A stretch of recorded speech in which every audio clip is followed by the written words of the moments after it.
Hi అండి, welcome to our channel. ఎలా ఉన్నారు అందరూ? మీరంతా బాగుండాలని నేను మనస్ఫూర్తిగా కోరుకుంటానండి. ఏం లేదండి, రేపే కదండి ఆంధ్రప్రదేశ్లో ఓటు వేయాల్సిన ప్రతి ఒక్కరు, ప్రతి భారతదేశ పౌరుడు ఓటు ఖచ్చితంగా వేయాలి. అసలు ప్రజాస్వామ్యానికి ఓటే పునాది. మనం పోలింగ్ ఏ రోజు అయితే ఉంటుందో ఆ రోజు గవర్నమెంట్ కూడా మనకు సెలవు ఇస్తుంది. దేశ రాష్ట్ర భవిష్యత్తు నిర్ణయించడానికి మనం ఓటు ఖచ్చితంగా వేయాలండి. డబ్బుకు మద్యానికి ఓటు నమ్ముకోకుండా ఓటు హక్కు ఖచ్చితంగా వినియోగించుకోండి. ఓటు అనే 2 అక్షరాల పదం మన దేశ చరిత్రనే మార్చేస్తుందండి. కేంద్ర ప్రభుత్వం జనవరి 25వ తేదీ జాతీయ ఓటర్ల దినోత్సవంగా కూడా మనకి ప్రకటించిందండి. కులం, మతం, ప్రాంతం, లింగం, జాతి, భాష అనే భేదం ఏమీ లేకుండా భారతదేశంలో నివసించే 18 సంవత్సరాలు నిండిన ప్రతి పౌరుడు భారత రాజ్యాంగ ఆర్టికల్ 326 ద్వారా ఓటు హక్కు కలిగి ఉంటారండి. 18 సంవత్సరాలు నిండి ఉంటే చాలు మన భారతదేశం ఓటు హక్కును కల్పిస్తుంది.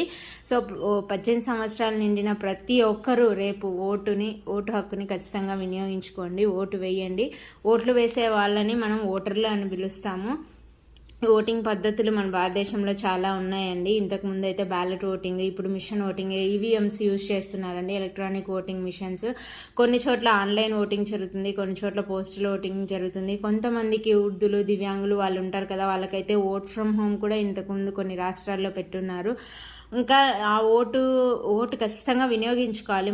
మనం ఓటు వేసే వాళ్ళలో ఎవరైనా నచ్చకపోతే నోటా ఓటు కూడా ఉంటుందండి. ఇలా ప్రతి ఒక్కరూ ఖచ్చితంగా ఓటుని ఖచ్చితంగా వినియోగించుకోండి. రేపు ఖచ్చితంగా అలా ఓటు వేసేటప్పుడు అసలు మనం ఎందుకు ఓటు వేయాలి, అసలు మన భారతదేశంలో ఓటు ఎలా వచ్చింది అవంతా తెలుసుకోండి.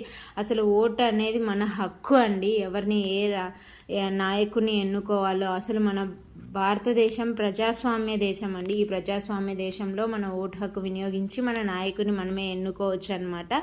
అసలు దేశానికి ఓటు వేసే శక్తి మనకు ఉండడం మన అదృష్టం అనుకోండి. మన దేశంలో చాలామంది ఓటు వేయడానికి ఎలిజిబుల్ అయితే, కానీ కొంతమంది మాత్రమే ఓటు వేయడం వల్ల ఇంట్రెస్ట్ చూపిస్తారండి. కొంతమంది వేయరు, ఏం వేస్తాంలే అనుకుంటారు. అలా అనుకోవద్దండి. ఓటు ఖచ్చితంగా వేయండి.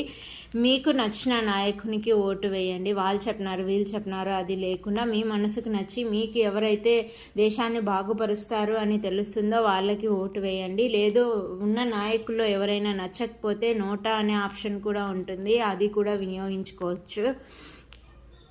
మామూలుగా అయితే కొంతమంది ఓటు వేస్తారు, కొంతమంది ఓటు వేయమంటుంది. ఇంతకుముందు అయితే 2019 లోక్సభ ఎన్నికల్లో అయితే 100కి 67% మాత్రమే ఓటింగ్ నమోదైంది. ఇదే మన భారతదేశ చరిత్రలో అత్యధిక పోలింగ్ శాతం 67% అయింది.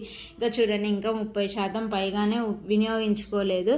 కానీ ప్రతిసారి ఓటింగ్ శాతం కొంచెం పెరుగుతూ వస్తుందండి. మన దేశం యొక్క మంచి భవిష్యత్తు కోసం మనం వేసే ప్రతి ఒక్కరి ఓటు కూడా క్యాలిక్యులేట్ చేస్తారండి, ప్రతి ఒక్కటి లెక్కిస్తారు. కాబట్టి మన హక్కు అండి ఈ ఓటు వేయడము. మన ఓటు వేసే ఎన్నుకునే దాన్ని బట్టే మన ప్రజాస్వామ్య దేశం భవిష్యత్తు ఆధారపడి ఉంటుంది. అసలు రాజ్యాంగం మనకు ఓటు హక్కు కల్పించడం, ఆ ఓటు హక్కును మనం పొందడం ఎంతో అదృష్టం అండి. చాలా మందికి ఓటు యొక్క ఇంపార్టెన్స్ తెలియదు. ఏం వేస్తాంలే, అదేముంది ఊరికే వేసేది కదా అనుకుంటారు. అలా లేదండి. మనం వేసే ఆ ఒక్క ఓటు వల్ల కూడా ఎంతో విలువైన ఒక్క పాయింట్ తేడా వచ్చినా కూడా, ఒక్క ఓటింగ్ తేడా వచ్చినా కూడా మనం మంచి నాయకుని కోల్పోయే ఛాన్సెస్ ఉన్నాయి. కాబట్టి ఓటు ఎప్పటికీ వేయకుండా ఉండద్దండి. ఖచ్చితంగా ఓటు వేయండి. ఒక్క ఓటే కదా ఏమవుతుంది అని అనుకోవద్దండి. అలా ప్రతి ఒక్కరు అనుకున్నారంటే ఓటింగ్ శాతం తగ్గిపోతుందండి. ఒకవేళ ఎవరైనా ఉన్న నాయకుల్లో కానీ అభ్యర్థుల్లో కానీ ఎవరైనా మీకు నచ్చకపోతే, వాళ్ళతో మీకు సాటిస్ఫాక్షన్ లేకపోతే నోటా అనే option none of the above అని ఉంటుంది. కాబట్టి నోటా కూడా వేయచ్చు. ఆ నోటా ఓట్లు కూడా క్యాల్కులేట్ చేస్తారు. తర్వాత రిమైనింగ్ ఏవైతే ఉన్నాయో అవన్నీ కూడా క్యాల్కులేట్ చేస్తారు. కాబట్టి మన ఓటు చాలా ముఖ్యమైనది. భారతదేశం కోసం మన ఓటు వేయడం ద్వారా మన నాయకుల్ని మనమే ఎన్నుకోవచ్చు, వాళ్ళని గౌరవించవచ్చు. వాళ్ళని గౌరవించి ఎవరైతే మీకు మంచి చేస్తారు అని నమ్ముతారో వాళ్ళకి మాత్రం ఓటు వేయండి.